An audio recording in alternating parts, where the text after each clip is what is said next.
There are places in the world where the map ends and the stories begin. Our town was one of those places.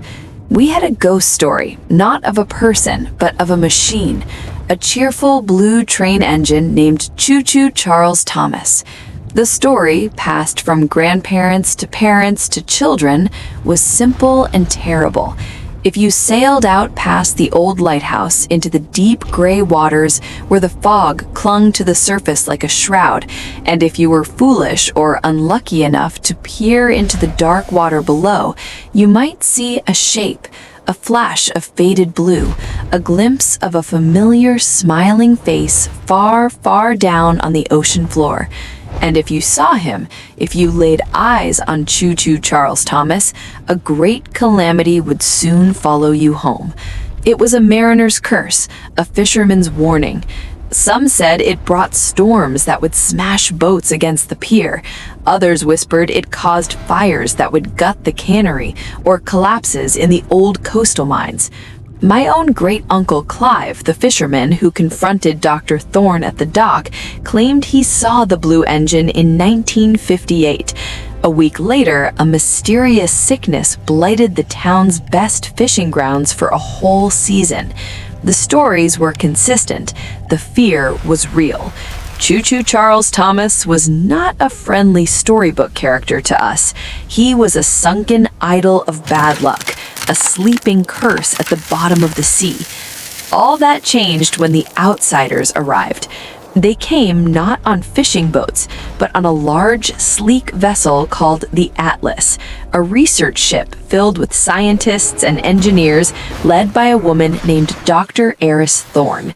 They said they were historians of the anomalous. They collected tales of cursed objects and strange phenomena, and our story, our blue engine, was one of the most compelling they had ever heard. The town wanted no part of them. We gathered at the docks, angry and afraid. Our mayor, a weathered old fisherman named Clive, stood before Dr. Thorne. "You're not historians, you're grave robbers," he said. "That engine is a plague buried at sea. You dig it up, you wake the plague, and you bring it right here to our homes." Dr. Thorne listened patiently. She did not dismiss our fears. She acknowledged them, but she presented charts and graphs. She showed us sonar images, a massive angular shape resting in the trench we called Thomas's grave. She proposed a theory. The curse, she said, was not magic, but a symptom. The engine was likely leaking something, radiation, a chemical perhaps, an energy field from a damaged power source. Ships passing overhead might experience electronic failures. Divers might feel ill. The subsequent disasters, fires, collapses, blights, could be this leak interacting with weaknesses in our worlds above. The engine wasn't causing misfortune on purpose. It was a wounded thing, bleeding poison into the environment. The only way to end the cycle, she said, was to remove the source, to heal the wound. After a long, bitter town meeting filled with shouting and fear, we reluctantly agreed. Not because we believed her, but because the Foundation had government permits and we were powerless to stop them. The day the salvage operation began, the entire town watched from the high cliffs, a silent funeral procession on land. Below, the Atlas was a hive of activity. Massive cranes were deployed. Industrial chains, thicker than a man's arm, were fed into the water. The air hummed with tension and the deep thrum of engines. Then the ocean began to boil. The water churned as the cables went taut.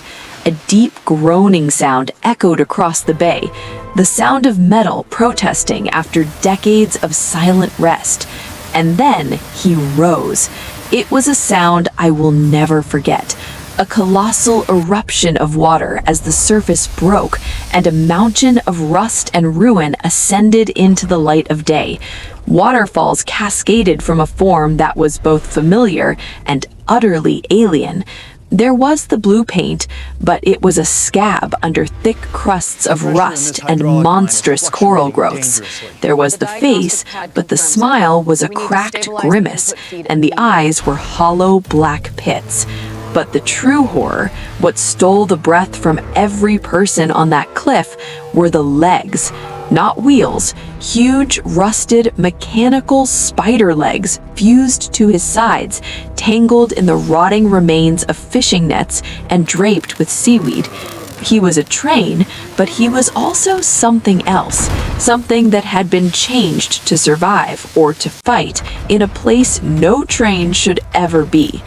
They took him not to our port, but to a secure dry dock facility 50 miles up the coast, a place called Dry Dock 7. For months, we heard nothing, only rumors. The town held its breath, waiting for the calamity that must surely come for pulling the curse from its grave. But the calamity did not come. Instead, the weather was mild, the fishing was good, there were no fires, no collapses. A strange quiet settled over us. It was more unnerving than the bad luck had been. Then one day, Dr. Thorne returned. She asked to speak to the town again in the old community hall. She stood before us, not with charts this time, but with a tablet and a look of profound solemnity. "We have been wrong," she said, "all of us. You were wrong about the nature of the curse, and we were wrong about the nature of the machine. What you called a curse was a low-frequency containment field, a protective bubble that had degraded over time. It interacted poorly with our technology, yes, but its purpose was not to harm. It was to preserve. And we have discovered his purpose." She played a video on the large screen. It showed the engine, now in the dry dock, but cleaned of the heavy coral and muck. The spider legs were still there, but now we could see their intricate mechanical design. They were not parasitic, they were symbiotic, part of him. Then she zoomed in on his face, specifically on his eyes. Our engineers found that his optical sensors were not damaged or dead, she explained. They had been deliberately sealed from the inside with a hardened resin. He blinded himself. He did not fall into the ocean by accident. He dove. He sealed his own eyes to protect his core systems from the pressure and the corrosion. He submerged himself. He is not a victim. He is a survivor. From what, we do not know. Our scans indicate technology within his core that is far beyond our understanding. The energy signature we detected is not a leak from a broken engine. It is the shielded power source for that technology. He is a vessel, Eris said, her voice filled with awe. He is a lifeboat. We have begun the process of restoration, not just to fix metal, but to honor that sacrifice. We have cleared the sealant from his optical sensors. She tapped the tablet and the screen changed to a live feed from Dry Dock 7. It showed the engine's face in close-up, and as we watched, a soft blue light kindled within the deep hollows of his eyes. It was not the eerie red glow of the old stories. It was a calm, steady, intelligent light. The room was utterly silent. We were not looking at a monster. We were looking at someone who had endured something unimaginable. We were looking at a guardian. The restoration became a point of pride for the town. Some of our young people even went to work at the dry dock. They sent back pictures as layers of rust were painstakingly removed, revealing the iconic blue paint. As the spider legs were repaired and articulated, given a new coat of dark metallic paint. They learned to communicate with him, not with words, but through patterns of light and energy readings. His containment field was stabilized. It no longer interfered with our world. It became a gentle hum, a sound of life, not decay.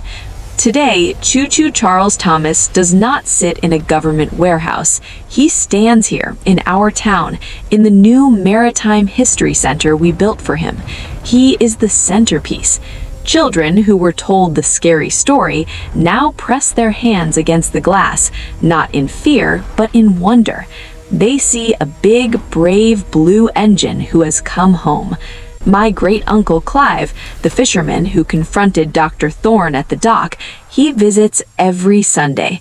He doesn't speak to anyone, he just stands there for a long time, looking at that calm blue face. And last week, as I was leaving, I saw him. He caught my eye from across the hall, and he gave a single slow nod. It wasn't to me, it was to the engine, to the past, to a story that has finally found its true ending. We thought we lived under a curse, but we were living next to a forgotten cry for help, a signal sent up from the dark for decades until someone was finally brave enough to not just listen, but to understand and to answer. We did not awaken a plague, we welcomed a lost soldier home, and in doing so, we did not just restore a machine, we healed a piece of our own history and laid our oldest fear to rest.